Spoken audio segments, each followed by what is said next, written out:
We will go ahead and start with our quarterly meeting. Few other additional administrative notes. If you have not done so, please make sure your Siren account is up and operational. All you got to do is log in and make sure you're maintaining that account. I'm sure you guys have received plenty of Siren messages over the past year and a half.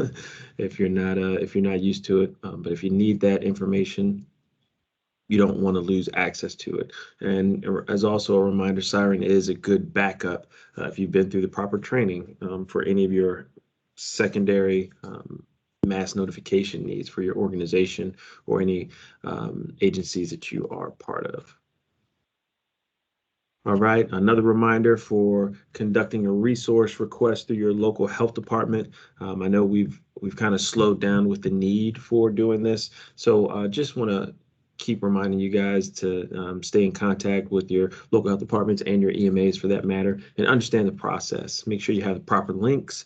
I think we just had someone request some stuff, I think maybe up at Alton just the other day. So please make sure you guys have proper access and understand exactly the processes to get these supplies and equipment that you need. We'll go ahead and start with we'll continue with our roll call. We'll start with our hospitals. We'll start with Anderson. Eric's here, Phil. Thank you, Eric. Alton Memorial. Hi, this is Brian. Hi, Brian. Boyd. Nancy, if you're there, put in the chat. Okay, Carmel Area Hospital. Hello? Yes, Nancy, was that you? Yes. Okay, we got you. Thank you so much. How about Staunton? Staunton's here. Hey, Sue. Fayette? Trying to see if I see Tina in the chat. Do not. Maybe she's on vacation. Good for her. Gateway. I do see Tina in the chat. I see your hand up. Thank you. Gotcha.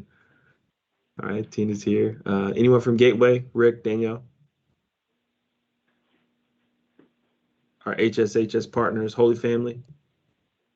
Julie DePaulo is here. I'm sorry, who was that?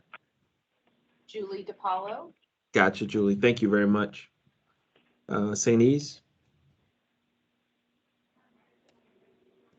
Yes, St. Elizabeth's is here. Sorry, had to find the mute button. Brad Gotcha. Cherry. No problem. How about Breeze? Good morning, Chris Clay is on the line. All right, Chris, thank you very much. And Highland. Good morning, this is Sonia Malink. Thank you so much. Mm-hmm. Jersey? Oh, who's that? Hey, this is Rick at Gateway. Sorry to screw up the interval. It's okay, brother. It's all right. You know, I get double, triple muted sometimes. It's the way of COVID, right? It's the COVID conference call. So no worries. Jersey. Kelly's here. Gotcha, Kelly. From here at Memorial, you got myself, Lee, Eric, Mike Gilbert, Scott Klosterman. So I think we're all present and or accounted for Belleville and Shiloh. How about Chester Memorial? Georgia's here. Good morning, Georgia. St. A's. Oh, what's up, Gary? I see you, Gary. Thank you so much. Yeah, Gary's here. Red Bud. Tara's here. Good morning, Tara. Sparta. Dan's here, Phil. Gotcha, Dan. Thank you very much. And Touche. Anyone from Touche? Amy Frantic by chance? Nope. Okay. Health departments. Bond County.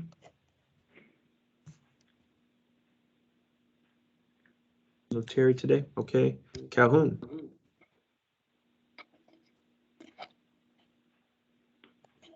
Clinton County.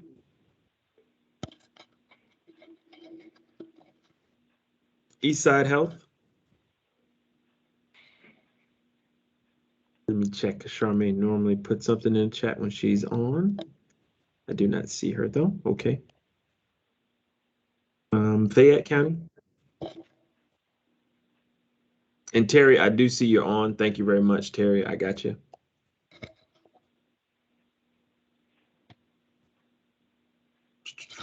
where were we at? Jersey, Macoupin County. Derek here, Phil. Got you. Thank you, Derek. Madison County. Yeah, Madison is on. Okay, who's on? Is that Michelle? This is Aaron. Okay, gotcha. Thank you very much. Monroe County. Randolph. And St. Clair County. Molly and Green is here. Gotcha. Thank you very much. Hopefully I didn't skip over you guys, but thank you, Molly. And I don't see Kara or Mila. I do see Tina, your hand is still up. Do I just need to lower it, or did you have something? I will lower it. All right, our community partners of the RMSC, Greg, are you on? I am on, Phil. Thank you very much, sir. And how about our emergency response coordinator? Not back yet. Beth, are you on? I see a name, Beth Butzman. I don't know if your audio is working, but I see you. Gotcha. Any of our BJC partners on? Good morning, Phil. Sean's on. Hey, gotcha, Sean. Thank you very much. Any of our EMA partners, any emergency management agencies on?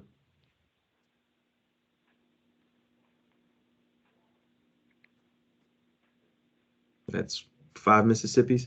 How about MedStar ambulance? Good morning, Phil. You have John. Yes, sir. Thank you. John. Thank you. Thank you, Chuck. Got John and Chuck on. And Abbott. Leslie from Abbott is on. Good morning, Leslie. Thank you so much. Helen, did she just text me? She's teaching this morning, so no one, unless we have someone else from SLU. Okay. Any of our Scott Air Force Base partners on?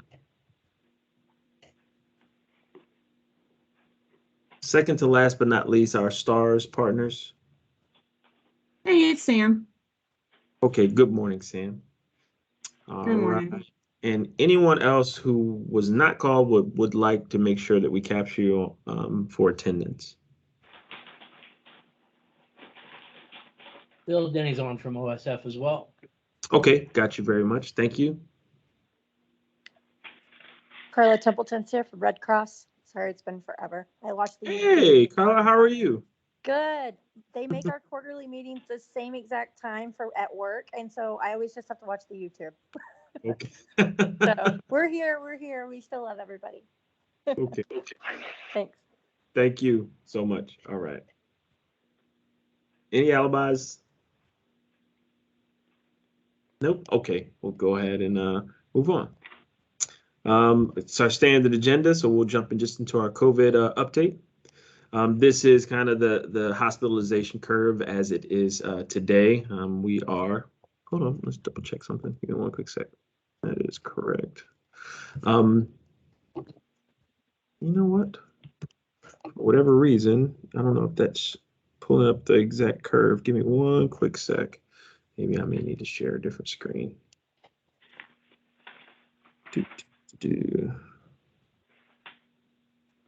And that is not showing the right curve. I apologize, but I will bring it up because this is our secondary peak. I must have deleted the wrong slide. So I will send that back out to you guys here momentarily. My apologies. I do believe that curve is slightly different. Let's go ahead and take a look. Yes, so yeah, that was our second peak from August down through, I think that hits at the end of September there, and we are about where we're at the end of this graph today. So let me go ahead and just share my screen because I do want folks to see exactly where we're at today. Hopefully you guys can see that clearly. This is that curve that we were just looking at, and we bottomed out here. You know, we were at our kind of lowest point in a very long time on the 7th of November, and now we're peaking. Hopefully peaking as we have seen steadily increasing hospitalizations over the past month. So, and we did make a pretty steep incline over the last 10 days. So, not the best news, not the greatest news that we want to hear with hospitalizations rising. But if there is a portion, some silver lining to that portion is that patient deaths are down across the region, still steadily declining here, which is good. We really want to get back to where we were at in the June, that's our summertime frames, but we may be seeing just an immediate and noticeable increase due to the holidays, folks coming in town, et cetera, et cetera. So not the greatest news, but we will deal with what we got, I guess. All right. Here, I will go back to broadcasting the slides. Give me 1 sec, and we'll get back to where we need to be. But I will make that update in the slide deck. All right. And there we go. Let's get back to where we were. Okay. As far as COVID across the region, as of I think this is maybe 3 days old information. As you always know, the state site is slightly behind, so we're about 6.1%. And that's, if we look over the last month, that's up about 4 points from our low at around 2%, a little over 2%. So as far as hospital ICU bed availability, we still see decent availability numbers there, always hovered around 3%, but we did get as high as almost 40% over the last month, which was great. But we're right now at 29%. As you can see, our vaccine data, another 2.4% increase.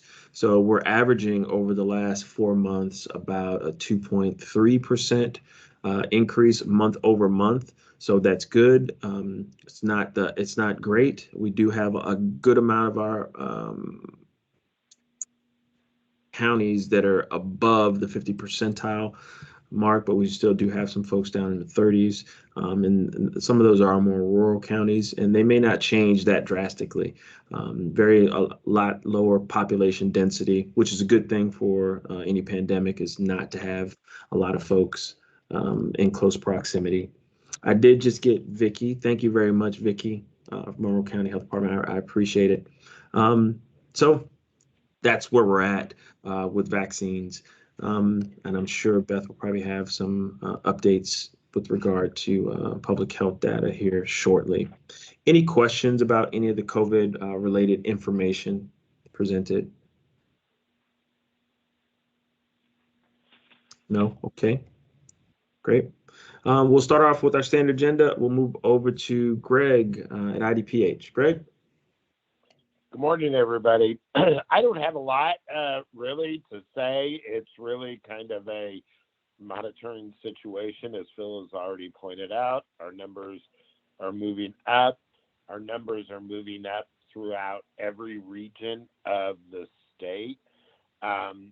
Higher in the northern part of the state. Rockford presently is struggling, but we really don't know what the Omicron variant is going to cause. We really don't know what Thanksgiving is going to cause. So we're going to be really vigilant and request that you all be vigilant yourselves as we watch these numbers.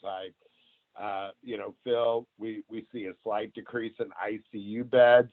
That becomes concerning, of course, when we get below 20%. I noticed ED boarders are up today. Those are all the kinds of things we don't want to see. So just kind of stay there. I know they had meetings yesterday on Omicron and tracking that. I believe guidance will be coming out, and I'm only speaking for the hospitals right now, not the health departments, but I believe guidance will be coming out to the hospitals about sharing specimens with the state labs to actually try and detect and track Omicron once it gets into Illinois. It's probably already here, as we all know how things go. but so expect some kind of guidance to the hospitals on that aspect. And pretty much other than that, that's all I have, Phil. Beth may have more to share. Thank you, Greg. Any questions for Greg?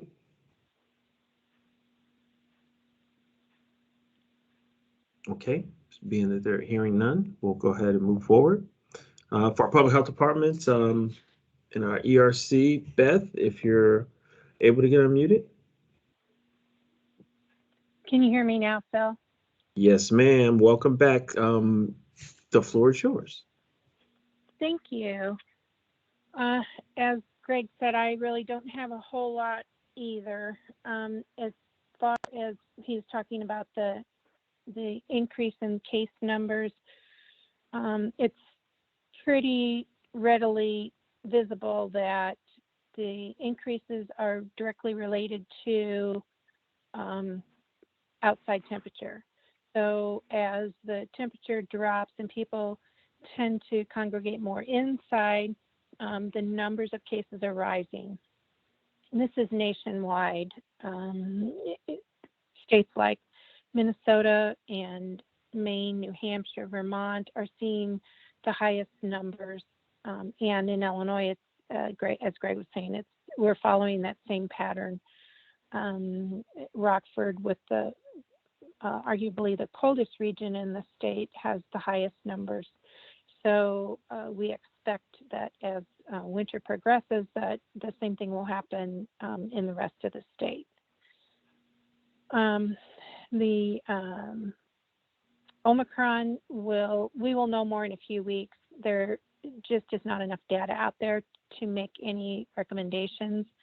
We are advising everyone to still get vaccinated, still get your booster vaccinations, and we'll know more in a few weeks on that one. The World Health Organization just came out with a recommendation because of this new variant that people over 60 and people with certain health conditions should not travel. The CDC has not adopted that. This just came out in the last 12 hours.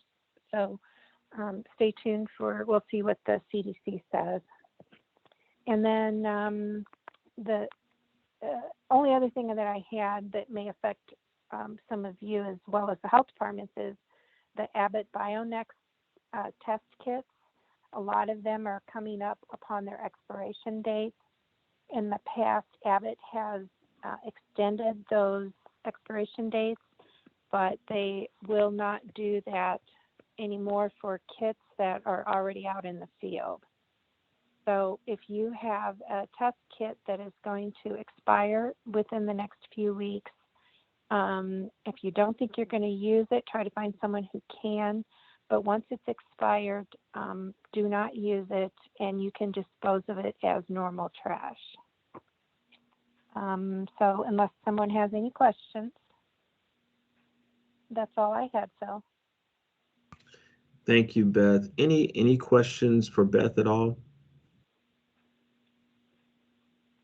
Okay, if not, I will open it up just to any of the other health departments if they wanted to make any announcements.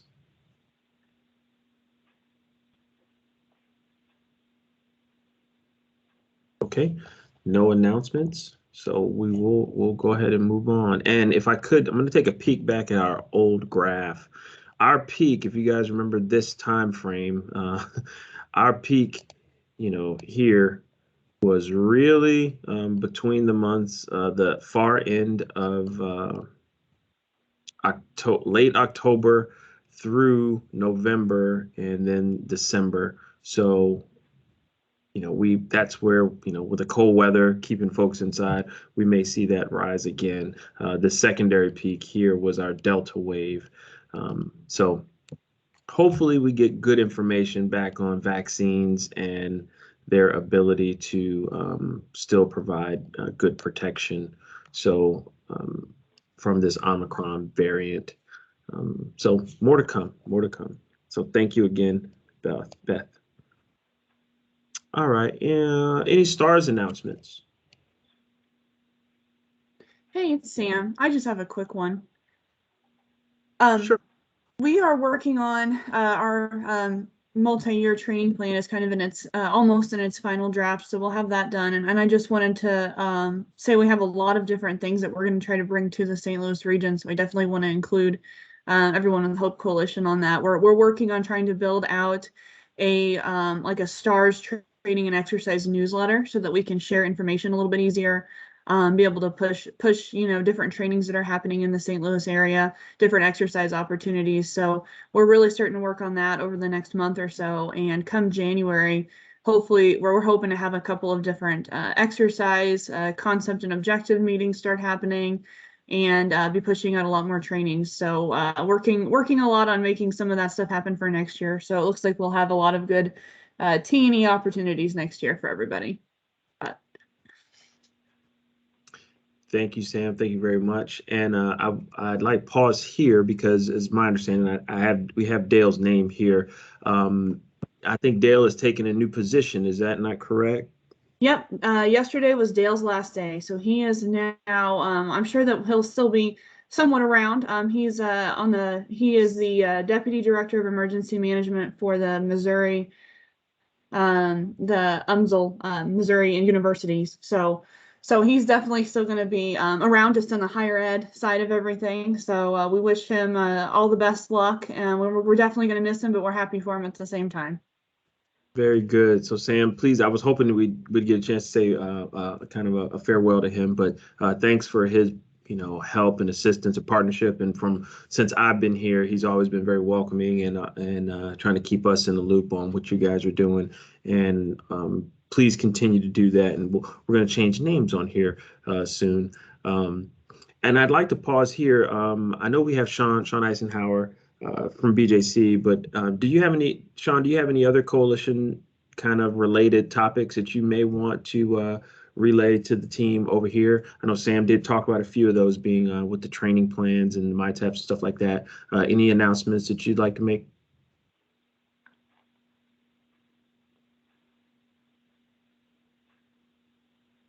If you are talking, Sean, you are muted.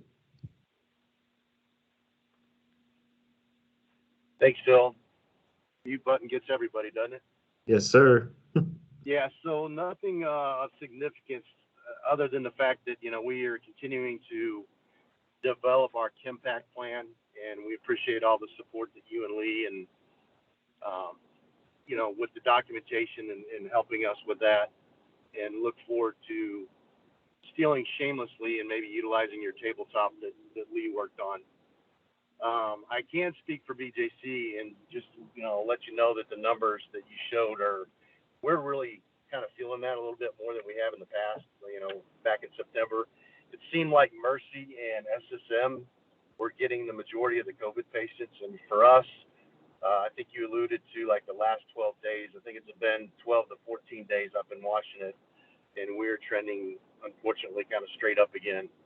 We've gotten down to kind of averaging baseline of about 110 patients just within BJC, and now we're back up around that 180 mark. So that is concerning with, as you've already spoken about, winter here and the weather and all of us getting indoors again. So just have to continue to plan for, lack of staffing again. It's, we've lost staff, unfortunately, through all of the, last 2 years, year and a half. And hopefully this Omicron variant isn't as bad as the Delta was. Yes, sir. Much appreciated. Yep. And thanks for that perspective on how that's impacting BJC. With regard to the MyTAP that Sam was speaking about, I know we've had one or two meetings that Eric Perham has led for us with regard to the coalition's MyTAP and exercise and planning going forward. We've been using our HVA. We'll talk about that here in a minute, along with a few other things to kind of give us good focus on where we kind of need to be with regard to training over the next 5 years. So I am very interested in when I talk with Lee and Eric just about collaborating and making sure that we are, really, really working together. As always, we open up. If we have training, we do offer it to the coalition members first, but then we definitely send it out and want our St. Louis partners to be involved in that. So I do think that a good collaborative effort with maintaining a decent training battle rhythm and regimen for us. Collectively is in the best interest of everyone. So I'm really excited and anticipating how we, put that together moving forward.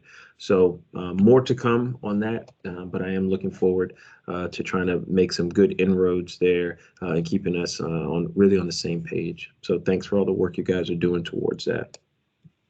All right, we'll pause here for a quick Reamer update. Mike, if you're on.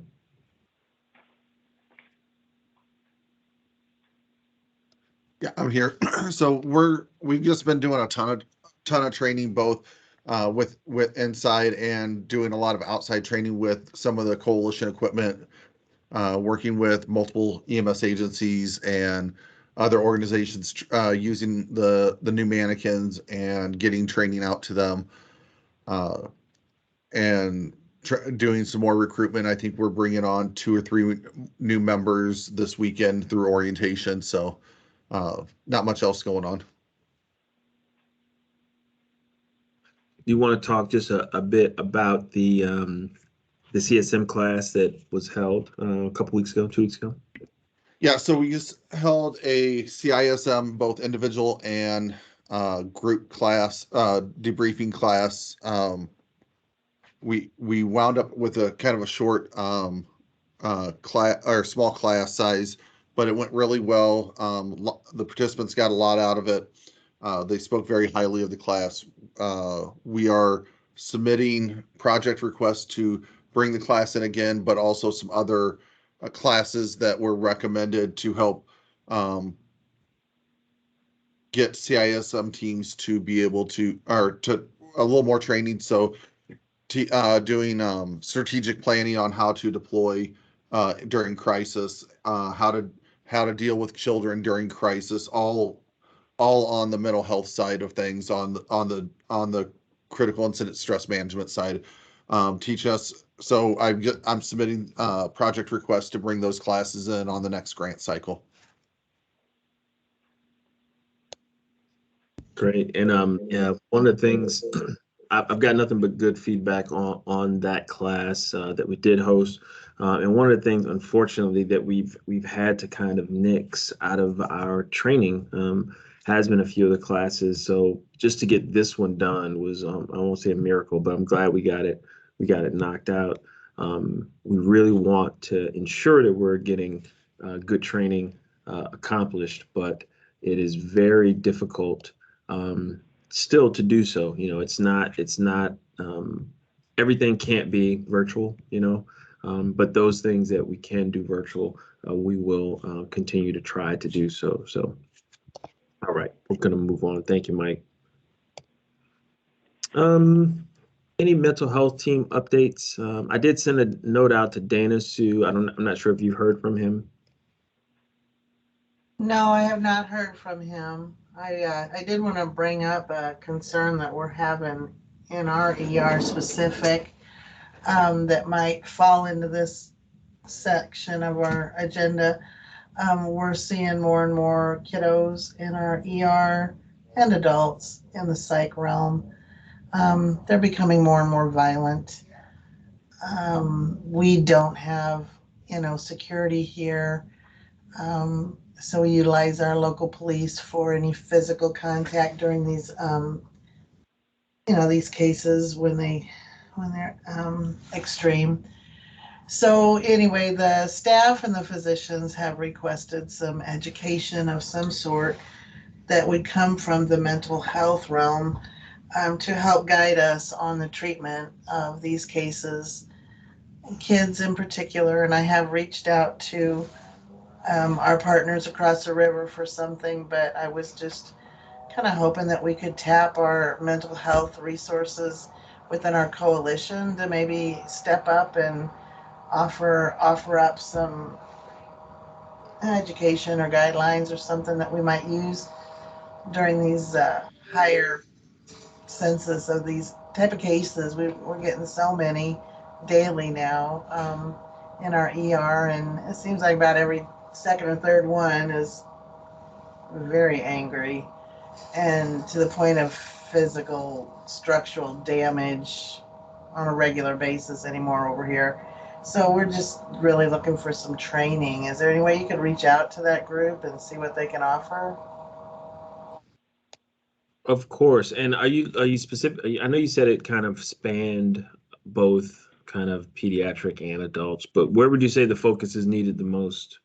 If if you had to choose, If we had to choose, we'd do the peds. The thing is, the adults, it's one thing to hold down an adult with the cops and, sedate, but the kiddos, my docs, one, are hesitant on even the medications that are required, and two, with the whole restraining anybody thing that's out there, they're just scared of hurting the kiddos, holding them down like that. So, our stance is to step back and let it happen and pick up the pieces afterwards, because the facility's position is you protect yourself before anything else. And we have had some injuries to our staff members because of this. I feel like, and it's not going to go away. Mental health has always been an issue, obviously, and we're having to sit on them longer and longer for beds, so when you got the kids in the little box of a room for 10 days, of course they're going to freak out, if they weren't crazy, when we put them in there, they are by the time we're done with them. And they get very angry, and the adults do too. That space that they're forced to stay in for long periods of time is very, taxing on their already taxed psyche. So they are acting out, and it's causing some physical problems with the facility and the employees. So it's getting to the point where, we need some help with some training maybe, or just somebody saying you're doing the best you can. If not, here's some guidelines for the doctors, even for medications, because they're kind of step back away from those kiddos sometimes, and they don't want to help to sedate them a little bit and keep them from harming themselves and others. Well, thank you for sharing that, Sue. And I think I would echo a lot of those sentiments. I'm thankful that we do have some, in our EDs, we do have some children's physicians. So the medication side is fairly well handled, but all the other intangibles that go along with that, with children, no one's an expert here directly right here, but I do think this is an opportunity for us to maybe do like a workshop, a clinician's workshop, and get our good folks over at Children's, Cardinal Glennon, get those folks together to maybe host something, and maybe that could be like a starting point. And then if we can get enough support from the other hospitals here across the region, and maybe some of our EMS folks to be a part of that, then that maybe can direct our next step. But we do have some good expertise, obviously, across the river that we can leverage. But I think the next step, we'd have to look for that next step on how do we, give you guys, not just give you some education, but get you the train. When I say give you education, not just go through a workshop and have a lot of eye-opening things, go, yeah, this makes sense, but that next portion of actual putting in some good planning and some tangible things that you guys can use at your facility. So we're definitely will put that in the minutes, but Eric, I'm just going to look at you and virtually look at you and Scott. Since you're working, you do a lot of the pediatric stuff now. Scott's our regional clinical advisor.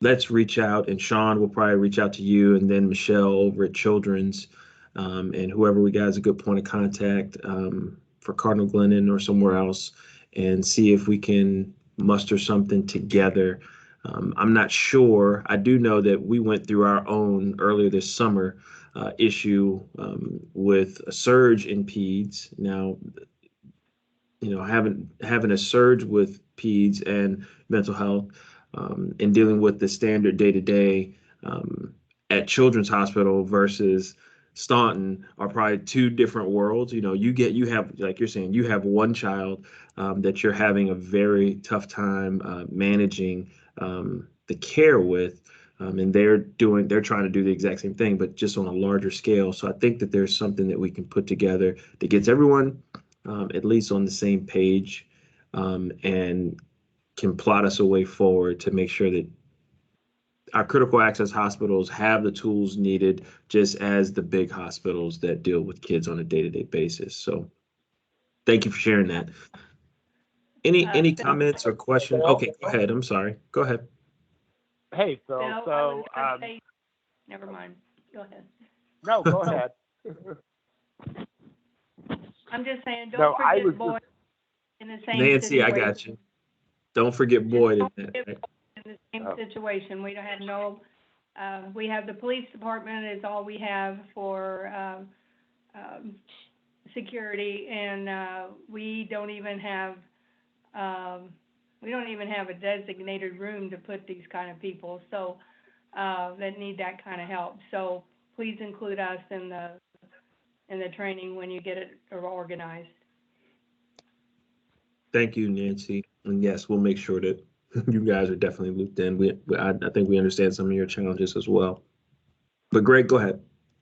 I was just going to say, some of you may not know that prior to me coming to the Office of Preparedness and Response, I started at McFarland in Springfield, which is the state mental health hospital.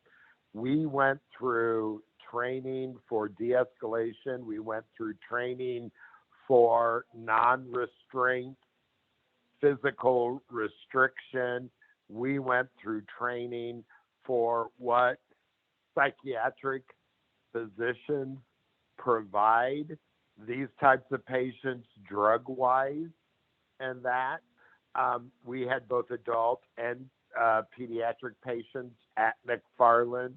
So I was just going to say these educational opportunities are out there, and I think it's an excellent opportunity for us to try to seek out these resources and see if we can provide these trainings. I think there would be a lot of interest, and that's just my take on it. Like I said, we had a lot of training at the state mental health hospital with how to deal both non-restrictive and pharmacological training on how to control these patients. So just to let you know that. Thank you, Greg. And no, I did not know that you worked there. Outstanding. So look, we got experts everywhere in the coalition. This is awesome. So, but again, thanks for everybody for sharing. I think that is something that we can, as a coalition, address kind of head on. We've seen it several times, and when I go down to our ED and I hear it, and I'm like, yeah, I understand, but this is where we're at, and that long wait time that we're constantly having to deal with. We have to be able to manage it during that time frame. So, all right. Yes. Bill, I have just another comment. At Jerseyville Hospital, when I was there, we had a de-escalation class for many people in the facility, and it is very good. And I'd asked Lee a few months ago if there was one for Boyd, and they said at this time you didn't have anything. So maybe with Greg's assistance or whoever you need to do, but I think it'd be a very good idea to get that for the coalition people. Indeed. And John, I'm going to get to you in a second. I heard you. And just to address what Nancy is saying, some of the training that we have received has been as a part of it. If we can kind of rewind backwards a little bit, we did in 2016, we did our management of aggressive behavior course. And then as we transitioned, when we moved or merged with BJC, we went along with their STAR training program, which I believe is still, a lot of things have been on hold because of COVID, because of trying to meet together and, throw people around on the floor and all this kind of stuff and getting in those scenarios. But from my recollection of all of those trainings, none of it was pediatric focused. It was primarily dealing with adults. So we want to try to, I think what I'm hearing here is that we understand, one, that we have some very unique challenges on this side of the river, for one, with pediatric inpatients, right? And Chuck, I would say that probably the lion's share of our folks, probably 80% of our folks, are dealing with this. But we have a specific limitation with our pediatric capabilities on this side of the river. So we have to increase our mitigation efforts for this. And it is something that we see consistently and we have conversations about. So now it's, I think, is about that time. And we're going to talk about our HVA here in a minute, which will also kind of highlight some of that. So I'm going to go to John, and then Eric, I'm going to go to you after that. John. Hey, good morning, everyone. I just wanted to bring up, again, I think it was at our last coalition meeting, I kind of brought up that I'd had a couple people reach out to me, and unfortunately, I don't have my notes in front of me on who they were, but I have reached out to Dana trying to get, and I know Greg helped me out with who used to head it. But anyway, we used to have a mental health committee that used to meet once a month. We really need to focus on trying to get that committee started back up because in its present day, there was a lot of good information and a lot of good training that came out of it. And on just one of the things that Tina stated, that, we are seeing a lot of psych and a lot of behavior issues, but the amount of violence that we're seeing now has just tremendously has impacted quite a few of us, not just our hospital ERs, but our EMS folks that are in these residents with them. And I can tell you the violence is just, it's blowing me away on how much we've always dealt with mental health. But it just seems like there is so many more, not just in our children, but even with our adults that are just extremely violent. And, I did see Chuck's little thing about PD. We're not getting the support that we usually do from PD. And that's kind of leading to some big problems. And then we know with the new laws and all that and the new changes to mental health and the response to mental health, we really got to get on board with this and be proactive and not reactive for when these days come where, we're not going to have that local support of our law enforcement. But anyway, that's all I would really like to see. I would help lead that. I know Jay from Touche has been very big on trying to get that committee started again. But if there's anybody out there that would be willing to help get this started again, and pull these teams together, pull these organizations together, please reach out to me because I really would like to get this going. John, heard, understood, acknowledged. In the Army, they would say "hua" right after that. So again, I think I got the right person to jump on that. This would be a great project. I hate to call it a project, but it would be a great use of time and effort. Okay, to get us to where we think we need to be. And Eric, I'm coming to you here in a sec. I would say that there was, and I thought I forwarded it out, but there was I don't want to say it was a study, but it was a I'm going to call it cabin fever or COVID fever. There is a sense that what we are experiencing with mental health across the nation is a portion of the extended duration of the pandemic, of what we're going through day to day. So with regard to COVID, there's lots of things that are ever changing. There's still stressors on families across the nation. obviously tremendous amount of there's been a lot of loss of life. So there's tons of stressors that are there, in which, and I agree with what I read recently, is that this is contributing to an unbalance in the mental health of a lot of folks across the nation. So definitely understand the need here, and we will move forward to try to address that need. I agree with you on the mental health. What you suggested last time was trying to get that group together to kind of get the band back together and start to go through these things and look at it. So again, I think I've heard that, understood it, and acknowledge that we need that as well. Let me move on to Eric. Eric?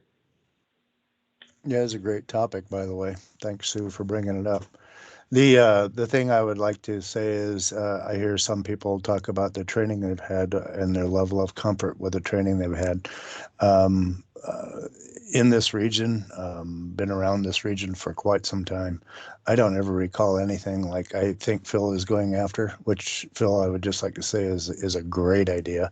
Actually, training specific for the emergency departments that are charged with the care of these pediatric psych patients when they're truly not trained to do so.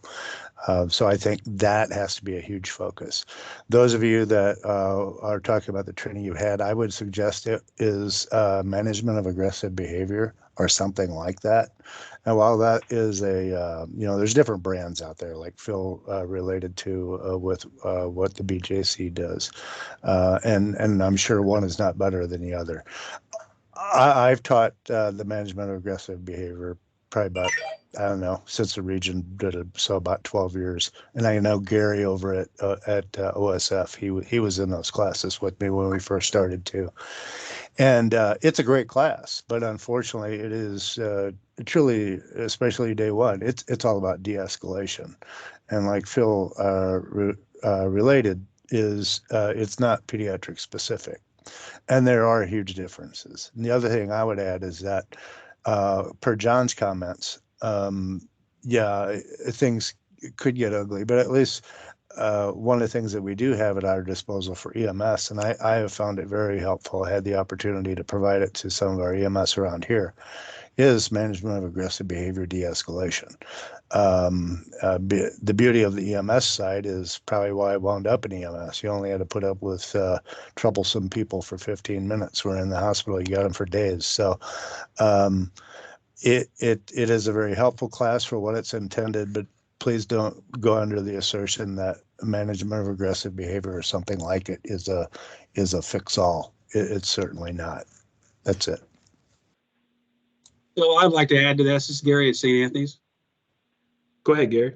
Thank you. So Eric. yeah, I agree with Eric, and also it's a good starting point. I've been in the management of aggressive behavior for 16 years. I'm a senior trainer now. I train trainers. I agree that it's not pediatric specific. I totally agree with that, but it's a very good starting point. It does teach you de-escalation. We use it with the pediatric patients. It does work, although, like I said, again, it could be more specific. We could use more specific training. But if you don't have anything and you need a good place to start, management of aggressive behavior is something that I'd recommend. And you can contact me. I communicate with the president of MOAB, Management of Aggressive Behavior, probably, if not weekly, on a monthly basis. And I can get you information and get you the contact people that you need. So I just leave that out there for everybody. Thank you, Gary. And yes, when we did make that investment, I think we did maybe 20 train the trainers during the last MOAB training that we did here in the coalition. So I agree that we do have some of that expertise, and it is always a great starting point.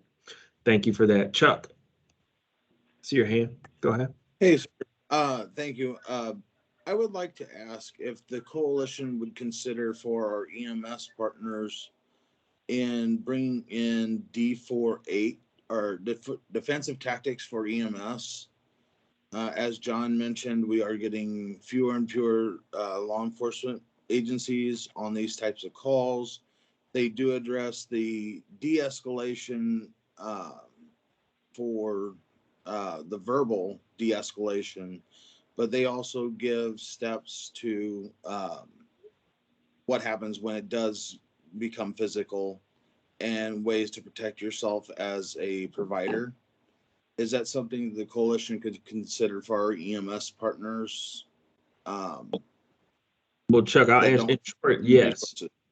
Short, I will say in short, yes. I would just say to, and I was talking with Mike about project requests. We're we got 15 days or 14 days for our project requests to be submitted, and I think that's again another worthy class. As I kind of alluded to, I think 6 months ago, we are as a coalition. I'm asking everyone to begin to start transitioning from the acquisition of stuff, right? We'll always need stuff. We're still going to buy more ventilators and all this type of stuff, so we can manage what we need to manage physically for the patient. But it's time that we really double down on our education, training, and collaboration exercising. So this is another one of those things where, as we're building, and I know Eric is probably taking notes because he's kind of charged with our MyTap, as trying to create staples in our staple training that we want to have routinely. So every 3 to 5 years, we're going to see at least this twice in that 3 to 5 year span. And I'll just say pediatric mental health for ED, for emergency. We may see the, I'm looking at the DT4 EMS, defensive tactics for EMS course. See that at least twice every 3 to 5 years, things that we're not going to deviate from to maintain that level of proficiency and understanding.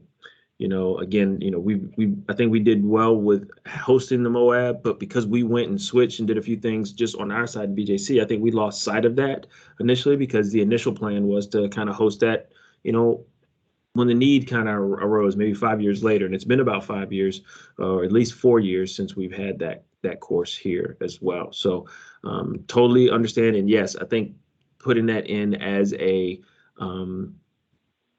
course for a project request is great. What really ends up happening, though, is that we get a lot of those project requests. My team can try to manage them, but what we do appreciate is that if somebody's going to do like a major course or something like that, if you want to be the kind of the point of contact for it, and I'm just going to use Chuck, I'm just going to use you guys, MedStar as the example. If MedStar wants this and believe it's something that definitely MedStar needs, but believes the region need, if they would, be the, would lead the whole portion and not just say, hey, Phil, Mike, and team put that on, but put some skin in the game with it, along with it. We'd really appreciate that. But definitely we can put that in as a course. So thank you for bringing.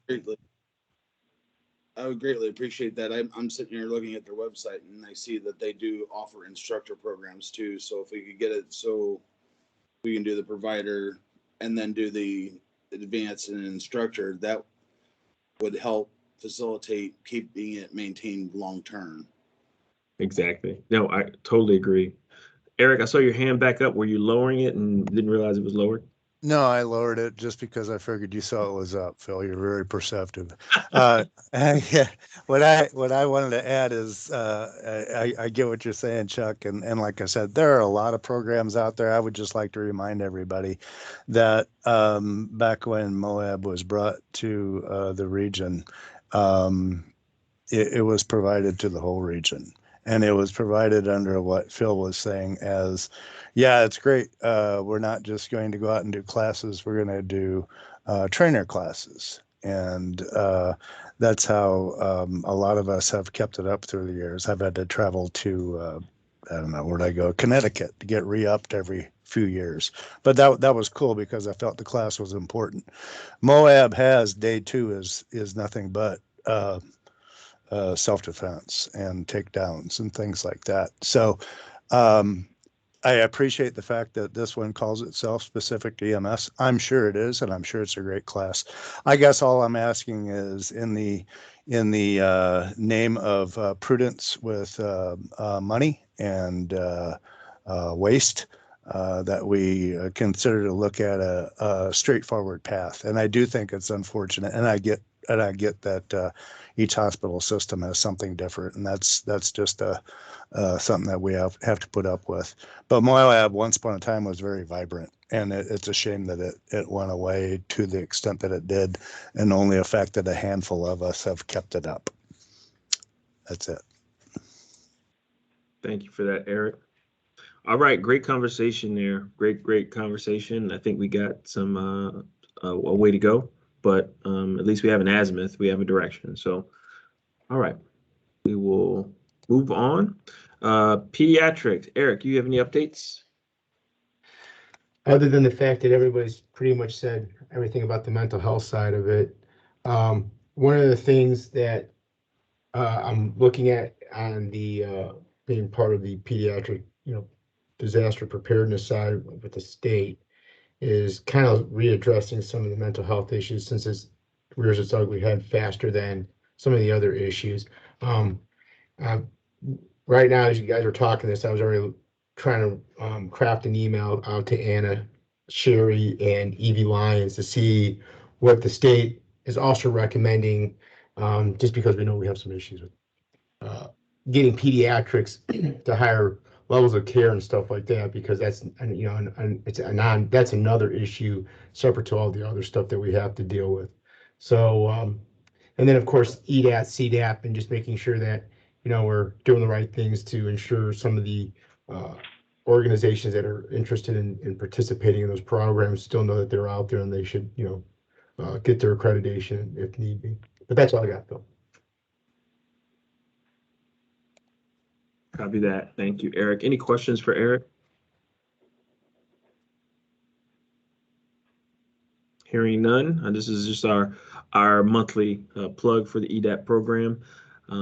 If you have not, or if you don't understand the requirements of the EDAP program, if your hospital is not EDAP accredited and you'd like to be, feel free to go out to the EMSC website, just type in EDAP, and it's probably the very first thing that pops up for you. It is some work to get you accredited, but in the long run, I think some of that work is worth it. Some of it may feel like a thorn in our side when you got to get prepared for another survey or inspection, but in the long run, it does help. There are some small nuggets gained each year. So, all right, grant status. And Eric, you may have, not Eric, excuse me, Greg, you may have to give me some feedback on it, but the deadline for everyone to spend was last month, and submitting, so you've seen this slide 3 months in a row, submitting your invoices no later than the 30th of November.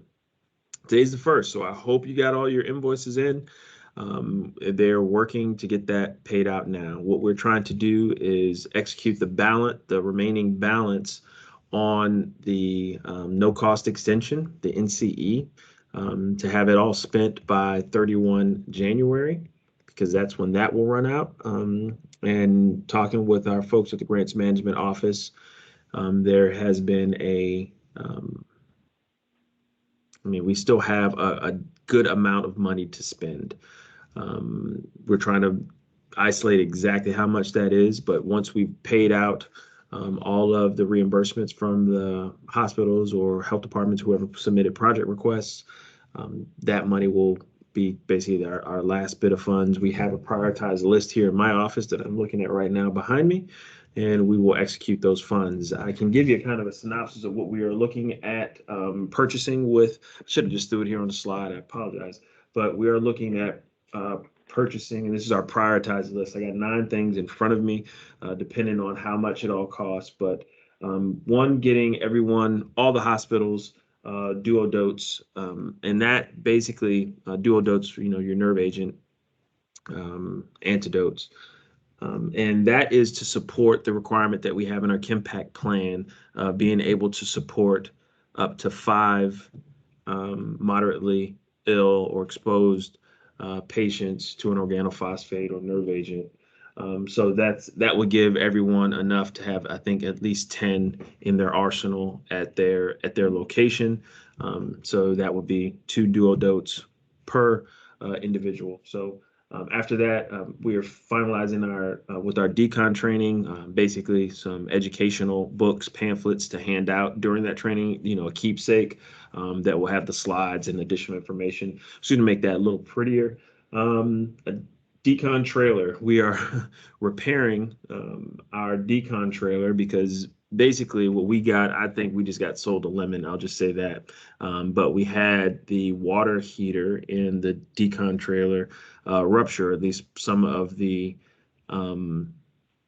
fittings rupture, and it's out of commission currently.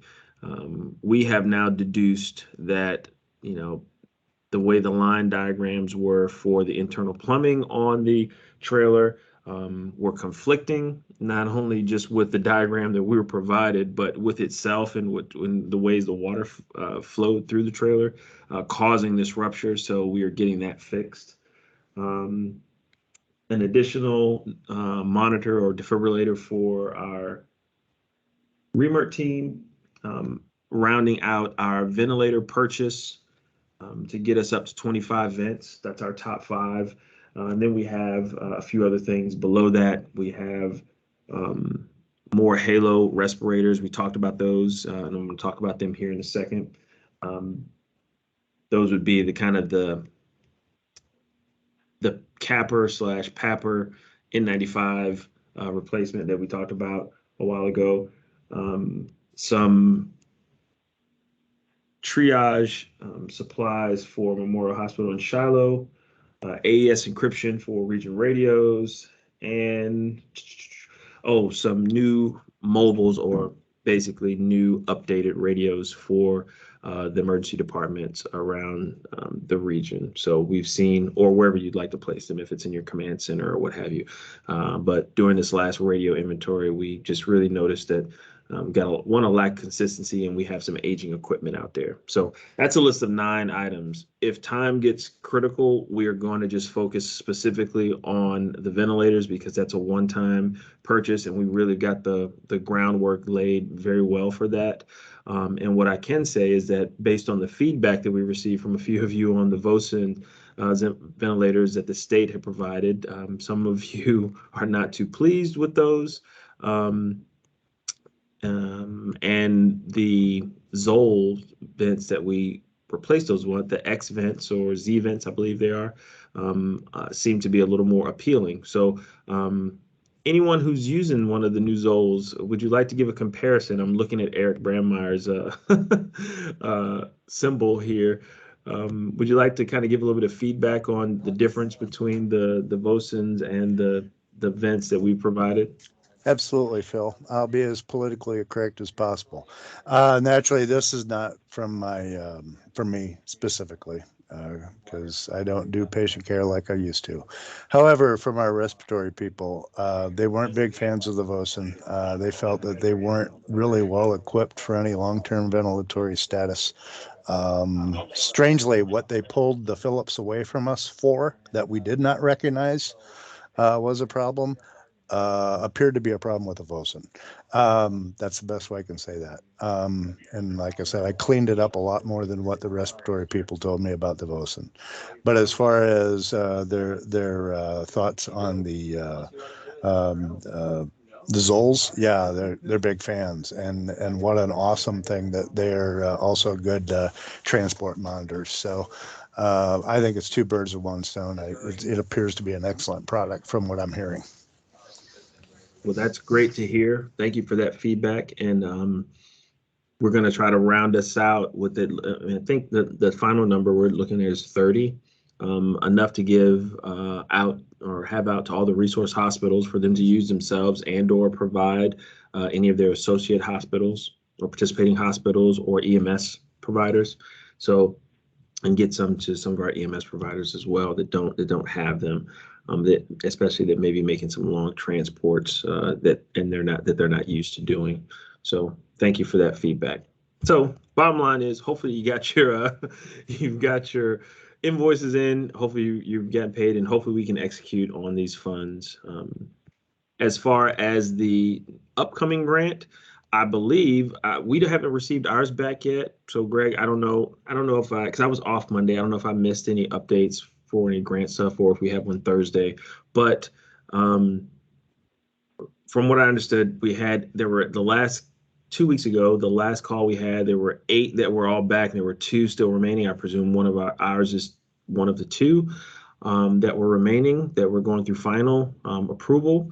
So hopefully we'll hear something soon. And if that is the case, this would be the fastest time frame. If we receive an executed grant before the beginning of the year, I mean before February, before like March, it would be the fastest ever. So hopefully we do receive this and we're able to execute in a more timely fashion. So we don't have a bunch of no cost extensions operating concurrently. So more to come.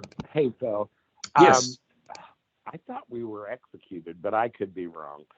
I have to go back. I I went back to look today and I didn't see it, but I can go check again. I did want to bring up the other thing, and Eric, maybe you can help me on this, but isn't the AEDs an issue with some of our EMS providers?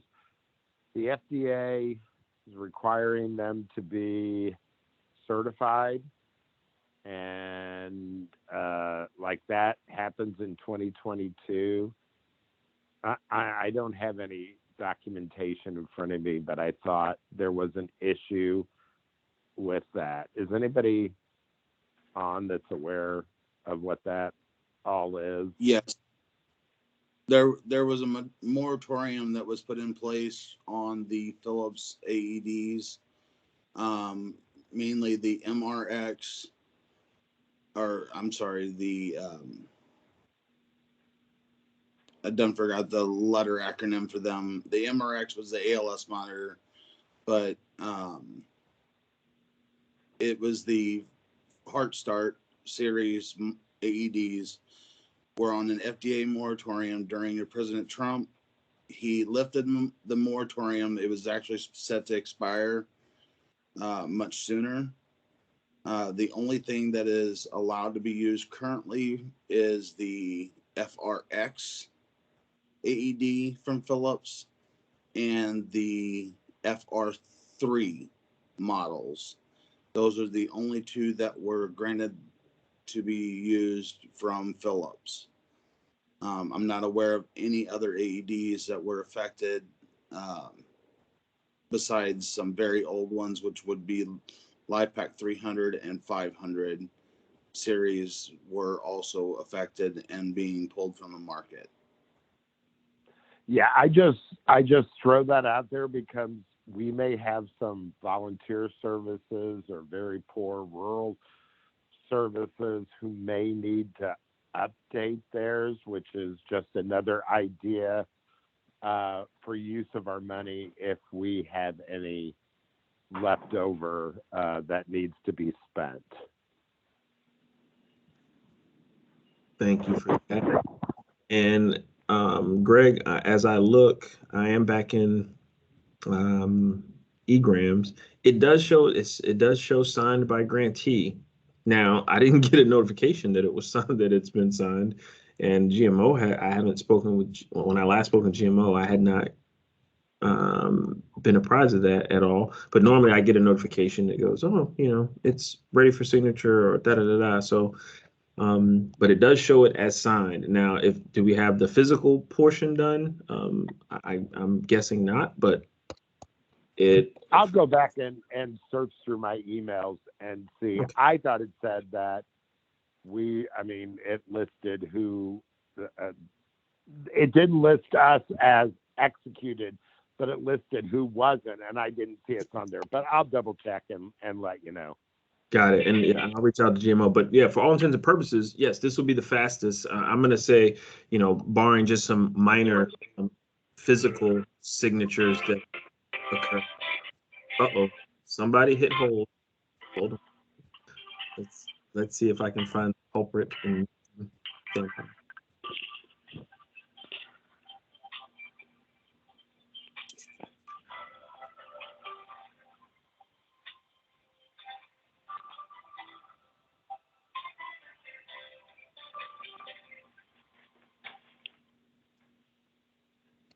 Found them, got them. Okay.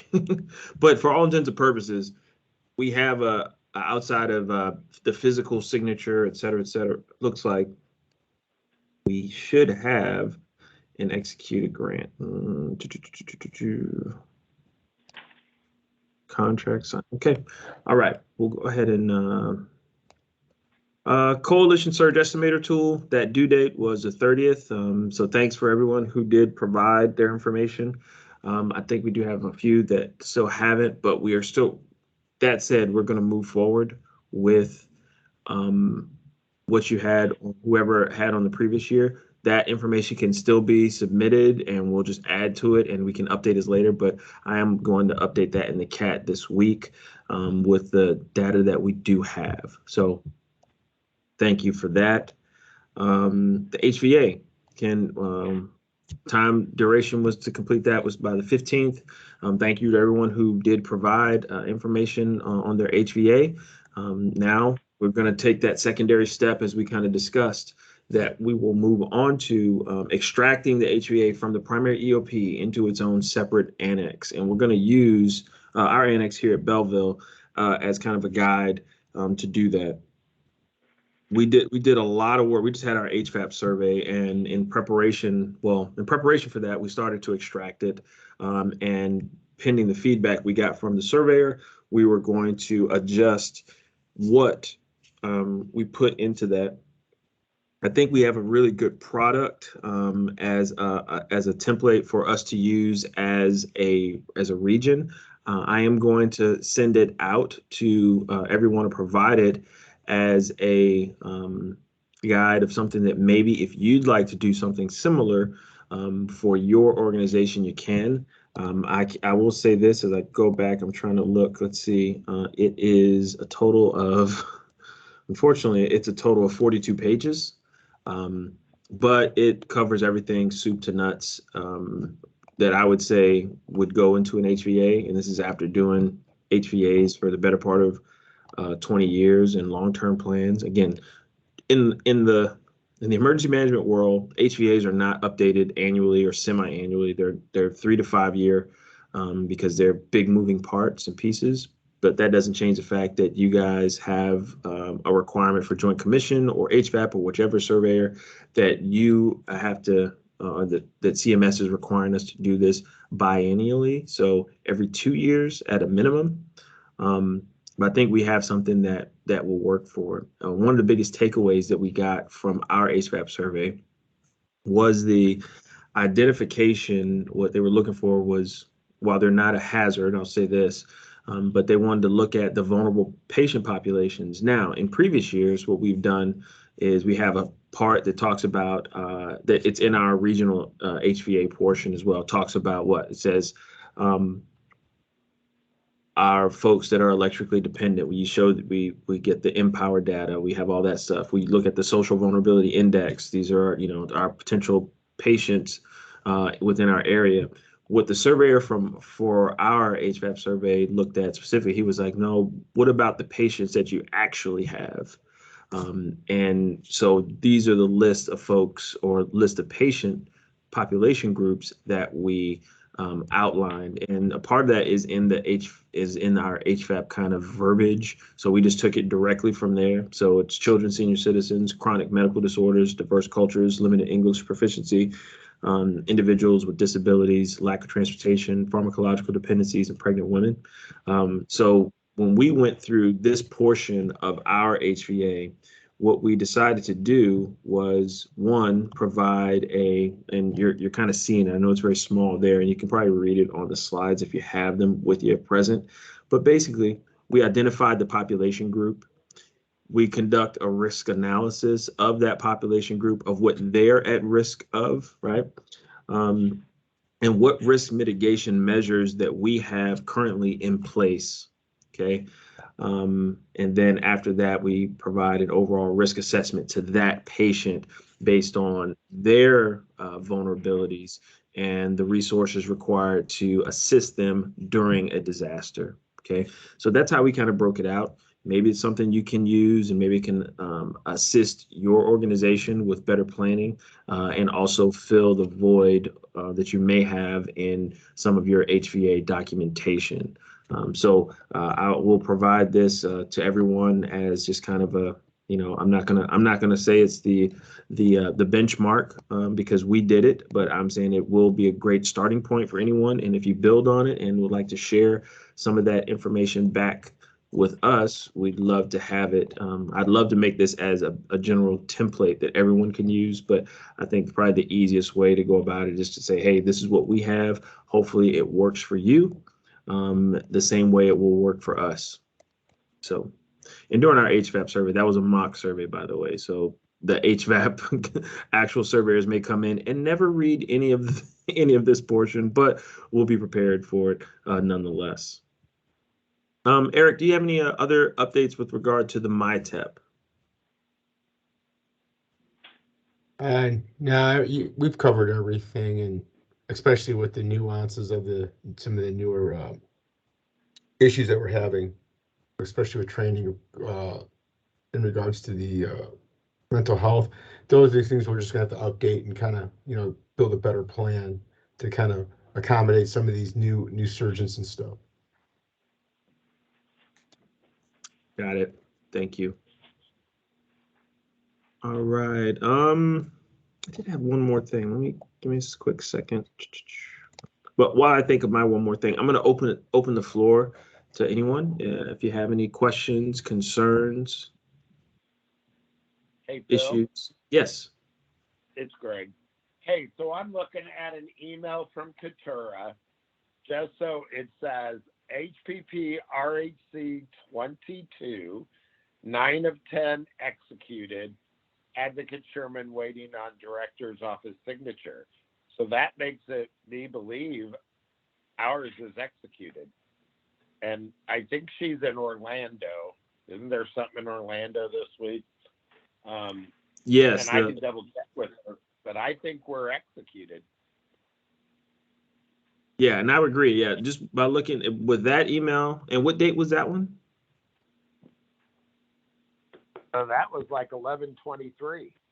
Okay, so last week. Okay, great. So yeah, probably just over the holidays. So I think ours probably was just approved then. That's great. I think we were probably the 9th of 10. I'll be honest, because right before that we weren't. So that's good. It's just weird that I don't have an eGrams email. It normally sends out like, oh, it's been approved by such and such. So great. Thank you. This is a miracle for everyone. So I think Tiny Tim is somewhere, shouting about an angel's got his wings or something like that. I don't know. This is a miracle. Who's picking up the laughy things? All right. Again, floor is open. Questions, concerns? Okay. As far as upcoming events, we got 2 decon courses that are on the books right now. One is next week that I'm supposed to be teaching. And right now it's only got 2 folks signed up for it. So that class may get canceled on Monday. So if you've got folks that you really want to have trained, please, please, please, you can, it's already in Member Planet. You should see it there on the events schedule. It's out there, and I know Lee's sent it out at least once to the team or to the coalition. And then the second one is going to be on February. So yes, the National Healthcare Coalition Preparedness Conference is going down currently. That's what Greg was referring to. So hopefully, I think a lot of my peers are there. We do, Sean, if I'm not, maybe I'm tripping, but I thought we still had our moratorium on like this type of travel for us, but still, either way, we're deciding not to travel for this one, unfortunately. But so we'll hit them next year. So Greg, I know when I did ask on the last call with the state, do you know, has anybody said anything else about the potential for a summit this year? It is still on the planning calendar for what I understand. It has not begun. I know in previous years, January was when they would start the major planning for it, like actually get a committee together and start getting speakers and stuff like that. But as you, excuse me, just saw, I think it was today or yesterday, a siren came out from IDPH about meetings, large meetings and things like that, where they're still requiring, masks, they're still requiring distancing, they're still requiring testing and proof of vaccination status. And then, of course, we don't know what's going to happen over the next couple weeks, but it is not canceled as of right now. Copy that. Okay. Our next call is on the 5th of January, 2022. Really just said the words 2022. I really think 2021 was doing 65 in a school zone. It was like supposed to be doing 15 miles per hour, but it's doing like 65 miles an hour, and 2021 is almost gone. So does anyone think we need to move that a week out, or do we think you guys will be recovered from the holidays by that point? I'm open to changing that to the 12th, that following Wednesday, if need be.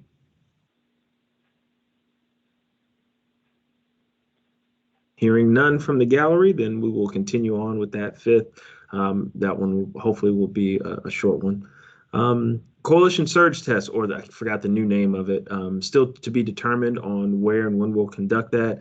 We got to do another, again, I wish that we had more time to, but following our HVAP survey and then them telling us they're moving it up 30 days, our vulnerability window, we didn't get an opportunity to really delve deep into the new Coalition Surge Test.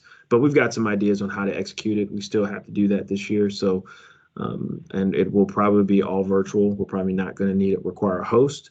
But my recommendation would be, if you want to be a part of it, please send us email saying, yes, I'd like to be a part of that Coalition Surge Test. And we normally knock that after action report out within 30 days, and we'll send that back out. So another way to say that you are contributing to the coalition for when you're taking your own survey. All right, and last thing, I wish I would. This is one thing I wanted to do first thing of the meeting, but I'm glad we still have a great amount of folks on here. Well, I have two things. The one, because there's a slide missing from this deck, is the approval plans. The last 2 months. The planning deadline to receive updates on planning and governance documents, we sent that link out, was the 15th of November. So it's now the 1st, and I have not received any. I think I've received 2 recommendations on changes to the plans and the governance documents. But as a kind of a point of, we don't do a lot of Robert's Rules of Orders here with this group, but we need to make an approval of those plans for the 2021 version, or for this portion of the grant, our FY22 grant. So would someone like to make a motion to approve the plans as is? They can always be changed. We can always add things to them in their living documents. But our plans and governance documents, does anyone like to make a motion? Okay, I see a few motions. Okay, all right, and a second. Thank you. I do see that as well, and we'll do this by abstention. Is there anyone who does not wish to move forward with the plans as written? Okay, hearing none, then that motion would pass unopposed, and we will basically recycle what we have currently, making a few minor, I would say they're administrative adjustments at best. So we will definitely make those changes as needed. I do see Sue's hand. Sue, did you have a question, or were you just making your motion? I was just making a motion. Sorry, I didn't take my hand down. No, it's okay. I just want to make sure I didn't ignore you. Okay, well, that's awesome. That kills about 7 birds with 1 stone. The next two big plans that we're working on, two big things that we're working on outside of doing the HVA and the CST and all these other things. Two big plans that we're going to be working on is going to be the strategic plan, our 5-year plan. We're coming up on that. It was through 2023. We need to take a look back. So at the next coalition meeting, we're going to talk about where that is. And the goal is I'm gonna pull in the executive council together, is to get that reformatted. And this is what the big thing is with getting our MyTEP up to date, and Eric and the folks that he's brought in and the folks across the coalition have contributed to that. The conversations that we're having around pediatrics, so a lot of this stuff is going to shift. So we'll hopefully be able to take a really good look at where we were at and where we want to go for the future. So please be on the lookout for that. So we may have another workshop with the entire coalition, but it's going to start with the executive committee first. For those that are on the executive council committee, I guess I'm using those interchangeably. And then the second big thing that we're going to be working on is trying to knock out. I don't think we're going to get our full KIMPAC scale exercise. But we're going to try to work something that is about as full scale as we can do given the circumstances. So it may be, I'm probably going to have to lean heavily on our EMS partners. So Leslie, Chuck, John, you guys listen, we're going to probably just run some basic, I won't call it basic, but we'll run some scenarios with our EMS crews and picking up and dropping off KIMPAC assets and going through that process. So that's going to be kind of the next big challenge, because we don't know where COVID is going to take us over the next couple of months, year and change. Don't know where we're going to be at. So it's very difficult to try to do some of the things that we want to do. So we're going to try to do some things in lieu of what we want to do 100% and maybe get 80% we wanted out of it. So please be on the lookout for that. And lastly, I just want to say thank you everyone. This has been a great year. I know it's been a very difficult year, but we got a lot of you guys, or a lot of you guys have worked super hard in getting us to where we need to be. Okay. And we're getting closer and closer each day. I was on a community board this morning discussing what our coalition does. And I was very happy to say what we do and how we do it, and to really speak on behalf of everyone in our coalition to show that there are folks that are devoting their time and effort, not just because it's something that we have to do, but it's something that we want to do. And we are trying to build a more resilient health system. They were extremely grateful for the efforts that we've done. They really understood or took hold of the fact that where we've gone, and I used 9/11, Katrina, and a few other things as the impetus for a lot of this, but knowing that the state of Illinois and what we've been doing kind of predates all of that, which is great. And that's a testament to just the community and how we do things locally. So I want to continue to say thank you and great wishes for each and every one of you for the holiday season. I know we're going to work off these turkey pounds that we put on, and we're going to put on some ham pounds. We have turkey and ham during Thanksgiving, and we'll have chicken and ham during Christmas. So we'll break those calories down, put on some more calories, and then get our New Year's resolutions there. So I just wanted to say thank you. So I do see John's hand. Did you have something, John?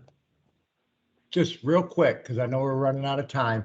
I just wanted to throw out kudos to everybody that participated in the trench rescue the other day.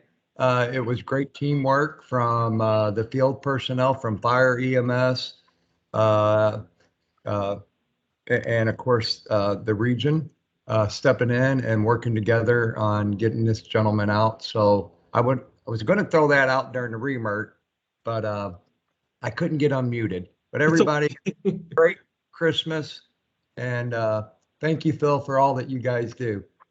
No problem, guys. And we will see everyone in the new year. You guys have a great holiday, and we'll catch you next year. All righty, bye.